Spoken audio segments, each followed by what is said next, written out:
공격이나 침략의 기회를 노리는 모양, 또는 어떤 일에 대비하여 방심하지 않고 정세를 관망하는 것을 일컬어 호시탐탐이라고 합니다. 쉽게 말해서 어떤 기회를 계속해서 노리고 또 벼르는 것을 호시탐탐이라고 하는데, 우리는 오늘 사도행전 22장, 23장 이 본문에서 서로 다른 기회를 호시탐탐 노리고 있는 세 종류의 사람을 만나게 됩니다. 첫 번째 종류의 사람은 사도행전 21장 27절에 나오는 아시아로부터 온 유대인들입니다. 아시아는 지금의 터키 지역입니다. 우리가 바울의 2차, 3차 전도여행을 함께 살펴봤는데 아시아에서 가장 크고 유명한 도시가 어디일까요? 세 글자입니다. 에베소입니다. 아시아에서 가장 크고 유명한 도시가 에베소였는데 사도행전 19장을 보면 바울이 에베소의 회당에서 3개월 동안 복음을 가르쳤습니다. 그러다가 그 복음을 비방하고 반대하는 무리들 때문에 바울이 장소를 어디로 옮겨서 계속해서 복음을 전하죠? 두란노 서원으로 장소를 옮겨서 2년 동안 거기서 복음을 전하게 됩니다. 바울이 에베소 회당에서 복음을 전할 때 비방하고 반대했던 무리들 중 일부가 아마 이 아시아에서 온 유대인들이었을 것으로 추측됩니다. 그들은 오순절을 지키기 위해서 예루살렘에 왔습니다. 뭘 했을까요? 예루살렘에 와서 바울을 비방하는 가짜 뉴스를 퍼뜨렸죠. 바울이 모세를 비방하고 다닌다. 바울은 율법을 지키지 말라라고 가르치면서 다니고 있다. 라는 가짜 뉴스로 바울을 모함했습니다. 여러분, 그 가짜 뉴스가 누구의 귀에 들어가게 됐죠? 예루살렘 교회 성도들의 귀에 들어가게 되었습니다. 예루살렘 교회 성도들, 그러나 아직 율법에 열심히 있었던 성도들, 그렇죠? 그 성도들이 바울에 대한 가짜 뉴스를 듣게 되었죠. 그래서 야고보가 뭘 제안했습니까? 바울이 율법을 지키지 않을 뿐더러 율법을 비방하고 다닌다는 이런 가짜 뉴스로 해서 오해가 있는데 그 오해를 풀어줬으면 좋겠다라고 제안을 하죠. 그러면서 뭘 제안합니까? 예루살렘 성전에 들어가서 결례를 행하는 모습을 보여줬으면 좋겠다. 바울이 공개적으로 성전에서 율법을 지키는 모습을 보여줌으로써 바울이 결코 율법을 지키지 않거나 또 지키지 말라라고 가르친 사람이 아니라는 오해를 풀어줬으면 좋겠다라고 제안했죠. 그래서 이 제안을 받아들였습니다, 바울은. 그러나 오해를 풀려고 했던 그 의도와는 달리, 그렇죠? 성전에 들어가서 결례를 행하던 바울의 모습은 또 다른 오해를 사고 말았죠. 오히려 정반대의 결과가 발생했습니다. 바울은 율법을 지키는 모습을 통해서 오해를 풀려고 성전에 들어갔는데 아시아에서부터 온 유대인들은 이 모습을 보고 바울이 성전을 더럽히러 왔다라고 오해한 것이에요. 왜냐하면 그들이 이렇게 오해한 근거는 바울이 시내에서 에베소에서 온 사람들과 함께 시내를 다니는 모습을 봤어요. 그리고 성전에서 바울의 모습을 보자 그들은 그 에베소에서 온 사람까지 성전에 데리고 왔다라고 생각했던 것이에요. 이방인을 성전 안뜰에까지 데리고 왔다라고 생각해서, 그렇죠? 바울이 이방인을 성전 안뜰까지 데려와서 성전을 더럽혔다라고 그들은 잘못 짚고 난동을 부리기 시작했습니다. 그래서 아시아에서부터 온 유대인들은 바울을 보고 무리를 선동했습니다. 바울이 비방하는 것에서 모자라 이제 성전까지 모독하고 있다 라고 선동해서 바울을 붙잡았습니다. 그리고 그들은 바울을 성전 안뜰에서 바깥들로 끌고 나갔습니다. 그들이 바울을 성전 안뜰에서 바깥들로 끌고 나간 이유는 무엇 때문이었죠? 지난 시간에 우리가 한번 살펴봤는데 성전 안뜰에서는 피를 흘릴 수 없었기 때문에 그렇습니다. 다시 말해서 바울을 죽이기 위해서였습니다. 우리 사도행전 21장 31절 말씀을 같이 읽겠습니다. 사도행전 21장 31절 함께 읽겠습니다. 그들이 그를 죽이려 할 때에 온 예루살렘이 요란하다는 소문이 군대의 천부장에게 들리매. 왜 안뜰에서 바깥들로 끌고 나온 것이에요? 죽이려고. 그렇죠? 때려서 죽이려고 했던 것이죠. 아시아에서 온 유대인들은 가짜 뉴스와 거짓 고발로 사람들을 선동해서 바울을 집단 폭행했습니다. 만약 천부장의 군대가 신속하게 개입해서 이것을 말리지 않았다면 아마 틀림없이 바울은 맞아 죽었을 것입니다. 바울이 로마 군대에 의해서 결박된 채 이제 그 로마 요새 영내로 들어가는 층계에서 자신을 변호합니다. 그런데 아시아에서 온 유대인을 포함해서 무리들은 어떻게 바울의 변호에 어떻게 반응하죠? 22장 22절과 23절 말씀을 같이 읽겠습니다. 22장 22절 23절 같이 읽겠습니다. 시작.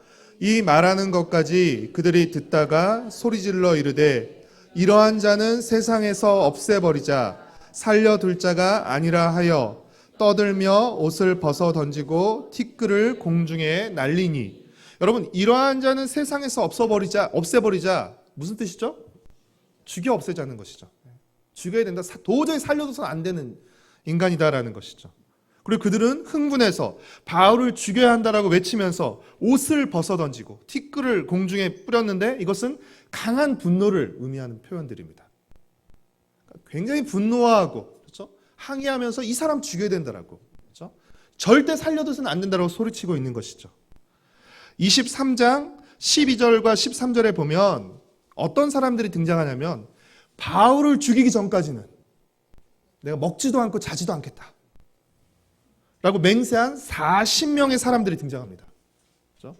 도저히 바울과는 같이 살 수 없어. 그렇죠? 같은 하늘 아래 살 수 없어서 바울을 죽이기 전까지 난 절대 먹지도 않고 절대 잠자지도 않겠다고 맹세했던 40명이 등장합니다. 어쩌면 이 40명의 사람들 가운데 또 아시아에서 온 유대인들이 있었을 수 있습니다. 사도행전 23장 14절 말씀을 같이 읽겠습니다. 대제사장들과 장로들에게 가서 말하되 우리가 바울을 죽이기 전에는 아무것도 먹지 않기로 굳게 맹세하였으니. 여러분, 이상의 내용들을 살펴봤을 때 이 내용들로 미루어 보아 아시아에서 온 유대인들은 지금 호시탐탐 어떤 기회를 엿보고 있습니까? 어떻게 해서든 바울을 해치고 죽일 기회를 지금 엿보고 있는 것이에요. 그들은. 그렇죠? 바울을 볼 때마다, 그렇죠? 바울이 말할 때마다 계속해서 어떻게 해서든 바울을 죽일 기회를 엿보고 있는 것입니다.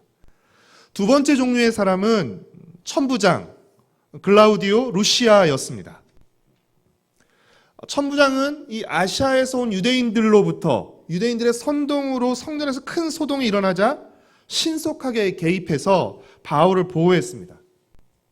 그런데 이 천부장에게 어떤 특별한 사명감이나 책임감 때문에 바울을 보호한 것이 아니었습니다. 왜 천부장은 신속하게 개입해서 바울을 보호했을까요? 자신의 관할 구역 안에서 소동이 일어나면 그렇죠? 누가 귀찮게 되죠? 누가 피곤하게 됩니까? 자신이 귀찮게 되고 피곤해지기 때문에 그것을 원치 않았기 때문에 지금 천부장은 개입하고 있는 것입니다. 천부장은 바울로 인한 소란이 좀처럼 진정되지 않자 채찍질로 바울을 신문하려고 했습니다. 그러다가 무엇을 알게 됐죠? 바울이 로마 시민권자라는 사실을 알게 됩니다. 왜냐하면 로마법에 따르면 로마 시민권자는 함부로 결박하거나 함부로 채찍질을 할 수 없었기 때문이죠. 채찍질을 하려고 하다가 이미 결박된 상태예요. 모르고 결박을 한 것이죠. 그리고 채찍질로 신문을 하려다가 그 사실을 알게 되었습니다. 그렇죠? 그때부터 이 천부장의 태도가 바뀝니다. 그 전까지는 바울을 죄인으로 대했지만 바울이 로마 시민권자를 아는 순간부터 이제 바울을 피의자로 대하기 시작하죠. 22장 30절 말씀을 우리 함께 읽겠습니다. 함께 읽겠습니다.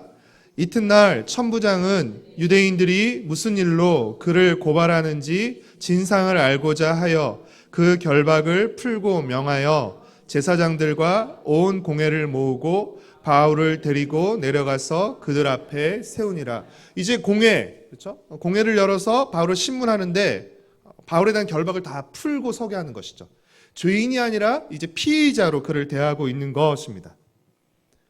산헤드린 공회에서 바울에 대한 죄를 확인하지 못했어요. 천부장은.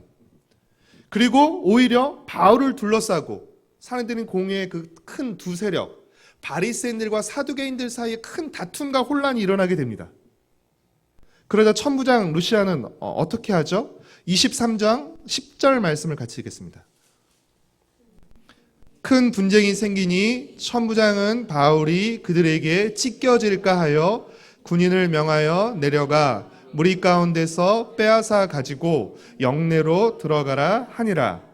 다툼이 격해지자, 바울을 둘러싸고 다툼이 격해지자 천부장은 마치 바울을 보호하듯이, 그렇죠? 그 다툼 속에서 바울이 상하기라도 하면 안 되는 것처럼 찢겨져 나갈까봐 어떻게 하죠? 군사들을 보내어서 바울을 빼내었죠. 그리고 영내로 데리고 옵니다. 다음 날 바울의 생지를 통해서 아까 제가 말씀드렸던 바울을 죽이기 전까지는 먹지도 않고 자지도 않겠다라고 했던 그들이 꾸몄던 바울의 암살 음모를 알게 됩니다. 바울의 생지를 통해서 바울의 암살 음모를 알게 된 천부장 루시아는 즉각적으로 밤에 그 사실을 알게 되는데 그 밤에 즉각적으로 바울을 호송해서 가이사랴로 보내게 됩니다. 왜냐하면 계속 예루살렘에 남겨두었다가는 이들에 의해서 바울이 죽을 수도 있기 때문인 것이죠. 23장 23절과 24절 말씀을 같이 읽겠습니다. 백부장 둘을 불러 이르되 밤 제3시에 가이사랴까지 갈 보병 200명과 기병 70명과 창병 200명을 준비하라 하고 또 바울을 태워 총독 벨릭스에게로 무사히 보내기 위하여 짐승을 준비하라 명하여. 천부장 루시아는 바울 한 사람을 호송하기 위해서 몇 명의 군사를 지금 파견하고 있습니까? 동원하고 있습니까? 470명이나 되는 많은 군사를 지금 동원하고 있습니다. 바울 한 사람을 호송하기 위해서. 그렇죠?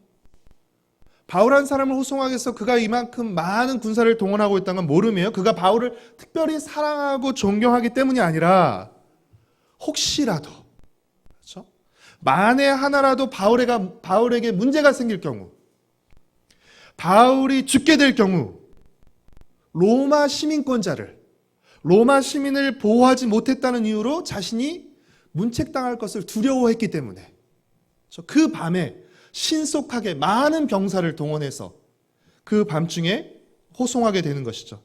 그러면서 천부장 루시아가 총독 벨릭스에게 편지를 보냅니다. 바울을 호송하면서. 근데 그 편지의 내용이 어떠냐면 마치 자기가 죽을 뻔했던 로마 시민을 구해서 보내는 것처럼 편지를 보냅니다. 23장 27절 말씀을 같이 읽겠습니다. 이 사람이 유대인들에게 잡혀 죽게 된 것을 내가 로마 사람인 줄 들어 알고 군대를 거느리고 가서 구원하여다가.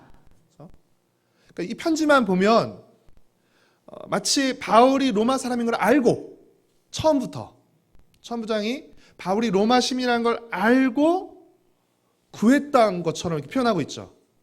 그러나 사실상은 구하고 나서 보니까, 그렇죠? 결박까지 다 하고 막상 채찍질하려고 보니까 로마 시민인 것을 알았던 것이죠. 편지에는 그것을 다 빼내고 마치 처음부터 바울이 로마 시민이었던 것을 알고 자신이 구해냈던 것처럼 쓴 것이죠. 여러분, 이상의 내용들을 미루어 볼 때 천부장 루시아는 호시탐탐 지금 어떤 기회를 엿보고 있는 것이에요? 어떻게 해서든 자기에게 피해가 생기지 않고 자기에게 이익이 되는 방향으로 가려고 지금 계속해서 기회를 엿보는 것입니다. 세 번째 종류의 사람은 누구일까요? 바로 바울입니다. 바울은 야고보의 제안을 받아서 성전에서 결례를 드리다가 아시아에서 온 유대인들의 선동으로 인해서 정말 죽을 만큼 맞았습니다. 천부장의 개입으로 간신히 맞아 죽을 위기를 벗어난 바울은 이제 로마 군대의 영내로 이동하는 중에 천부장에 한 가지 부탁을 합니다. 이 무리들에게 말할 수 있는 기회를 달라고 요청합니다. 그래서 그는 요새로 연결되는 그 계단 위에서 많은 사람들 앞에서 말을 하게 되는데, 여러분, 바울이 말하게 되는 사람들, 바울이 말하는 사람들은 누구죠? 조금 전까지 바울을 때리고 바울을 죽이라고 소리치던 사람들이었습니다. 우리 22장 1절 말씀을 같이 읽겠습니다. 함께 읽겠습니다. 부형들아, 내가 지금 여러분 앞에서 변명하는 말을 들으라. 기회를 얻어서 이제 그 계단에서 말을 하는데요. 그러나 바울의 말은 22장 1절에는 변명하는 말이라고 표현하고 있지만 실제 바울의 말의 내용을 보면 자신에 대한 변명과 변호라기보다는 자신이 만난 예수님을 증언하는 설교였습니다. 바울은 자신의 출생과 성장 배경에 대해서 말합니다. 22장 3절에 보면 내가 유대인으로 길리기아 다소에서 태어났다. 그리고 예루살렘으로 와서 가말랴의 문화에서 율법의 엄격한 교훈을 받고 자란 사람이다. 자신의 출생과 성장 배경을 말하고 그리고 예수님을 만나기 이전에 자신이 어떤 사람이었는지도 말합니다. 22장 3절과 4절 말씀 같이 읽겠습니다. 나는 유대인으로 길리기아 다소에서 났고 이 성에서 자라 가말랴의 문화에서 우리 조상들의 율법의 엄한 교훈을 받았고 오늘 너희 모든 사람처럼 하나님께 대하여 열심히 있는 자라. 내가 이 돌을 박해하여 사람을 죽이기까지 하고 남녀를 결박하여 옥에 넘겼더니. 여러분 무슨 말이에요? 한마디로 이전에는 자신도 지금 소리치는 그 사람들과 같은 생각과 같은 행동을 하는 사람이었다는 것입니다. 그렇죠? 그러나 그가 다메섹에 있는 성도들을 그리스도인들을 체포하러 원정 가는 길에 부활하신 예수님을 만났고 또 예수님이 주신 사명을 따라서 지금 나는 이방인에게로 가서 복음을 전하고 있는 그 사역을 감당하고 있다는 것입니다. 그들과 같은 편에 있다가 이제는 그들과 반대편에 서 있게 되었다라고 바울은 말하는 것입니다. 바울은 죄를 신문하기 위해서 열린 산헤드린 공회에서도 말을 하게 되는데 바울이 산헤드린 공회에서도 가장 힘써 증언한 내용은 무엇이었습니까?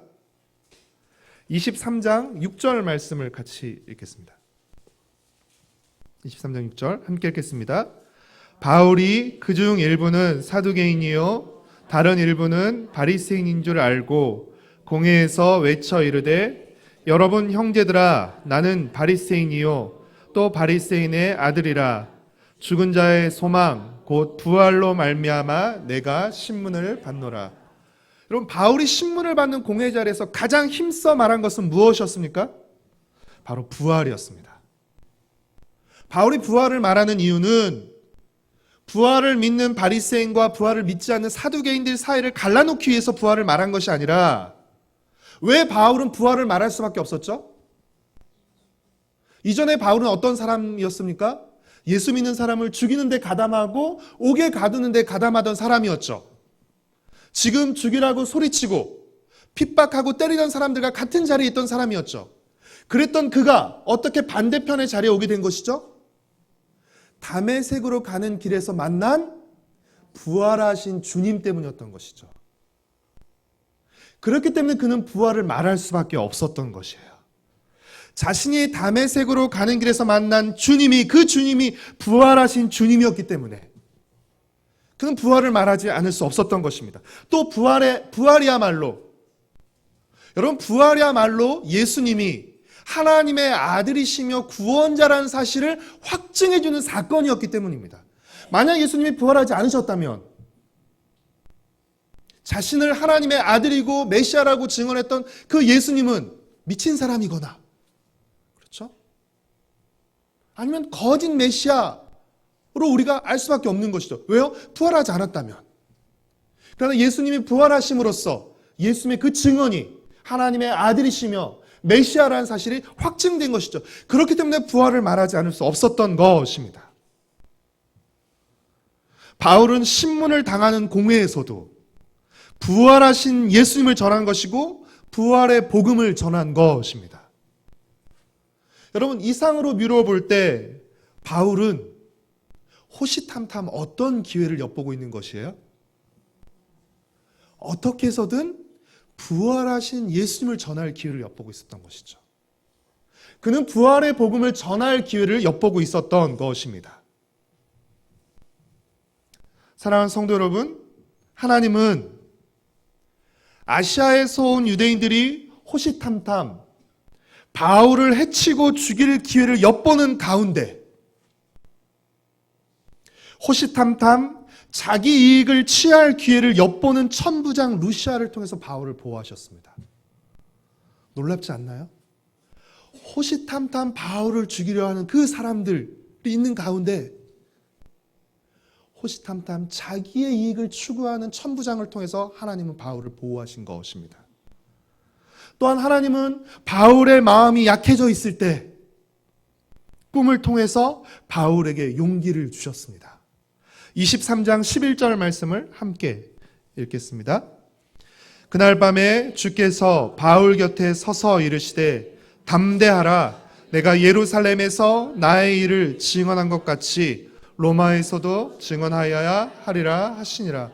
그럼 무슨 얘기예요? 한마디로 너 여기서 죽지 않는다는 것이에요. 너 여기서 죽지 않고 로마에 가서도 복음을 전하게 될 거야 라는 하나님의 말씀입니다. 주님의 말씀입니다. 또 하나님은 바울을 죽이려는 은밀한 계획이 누구의 귀에 들어가게 하시죠? 여러분, 바울을 암살할 그 계획을 막 사람들 동네방네 떠들고 다니진 않았겠죠. 그렇죠? 그들은 굉장히 은밀하게 우리가 기어코 기필코 죽여야 되는데, 그렇다면 은밀하게 바울을 죽일 계획을 짰겠죠. 근데 이 계획이 누구의 귀에 들어가게 하셨죠? 바울의 생진의 귀에 들어가게 하셨죠. 그래서 그를 통해서 바울을 통해서 백부장, 천부장을 통해서 이 암살 음모를 피해서 무사히 예루살렘을 벗어날 수 있게 하신 것입니다. 하나님은 이 모든 소동과 혼란 가운데서 호시탐탐 바울을 보호하시고 인도하시며 상황을 주관하고 계셨던 것입니다. 그 하나님의 보호, 그 하나님의 위로, 그 하나님의 붙드심이 있었기에 바울은 매를 맞으면서도 신문을 받으면서도 호시탐탐 복음을 전할 수 있었던 것입니다. 사랑하는 성도 여러분, 지금 우리는 오늘 본문에 나오는 세 사람 중 누구를 가장 닮아 있습니까? 혹시 아시아에서 온 유대인들처럼 예수님을 만나기 전에 바울처럼 하나님을 위한다고 하면서 잘못된 열심으로 하나님의 뜻과는 어긋난 행동을 하고 있지는 않습니까? 하나님을 위한다고 하면서 하나님의 뜻에 어긋난 행동을 하고 있지는 않습니까? 가짜뉴스에 동조해서 누군가를 해치고 죽이라고 고함치고 있지는 않습니까? 아니면 천부장 루시아처럼 하나님의 뜻은 안중에도 없어요. 하나님의 뜻은 관심도 없습니다. 오로지 어떤 관점에서 생각하고 판단합니까? 내 이해 득실의 관점에서. 오로지 내 이해 득실의 관점에서 판단하고 행동하고 있지는 않습니까? 아니면 바울처럼 하나님의 뜻을 따라 행동하고 있습니까? 사랑하는 성도 여러분, 바울처럼 바른 지식과 바른 열심으로 하나님의 뜻을 행할 기회를 엿보는 여러분이 되시기를 바랍니다. 죄 지을 기회를 엿보지 마시고 순종할 기회를 엿보는 여러분이 되시기를 바랍니다. 복음을 전하고 그 복음을 보여줄 기회를 엿보는 여러분이 되시기를 바랍니다. 찬양하고 기도하는 기회를 엿보는 여러분이 되시기를 바랍니다. 다른 사람을 섬기고 다른 사람에게 베풀 기회를 엿보는 여러분이 되시기를 바랍니다. 지난 주일이 추수감사절이었습니다. 감사할 기회를 엿보는 여러분이 되시기를 바랍니다. 여러분, 감사는 무엇에 주목하는 것이에요? 좋은 것에 주목하는 것입니다. 불평은요? 나쁜 것에 주목하는 것입니다. 여러분, 10중 8구가 좋아도 나쁜 것을 주목하는 사람은 나쁜 1, 2를 가지고 불평합니다. 좋은 8, 9가 있음에도 불구하고 뭐에 주목하는 것이에요? 나쁜 1, 2를 보면서 불평합니다. 반대로 감사하는 사람은 10중 8, 9가 나빠도 무엇에 주목합니까? 좋은 1, 2에 주목하면서 감사하는 것입니다. 사랑하는 성도 여러분, 불평할 기회를 엿보지 마시고 감사할 기회를 엿보는 여러분이 되시기를 바랍니다.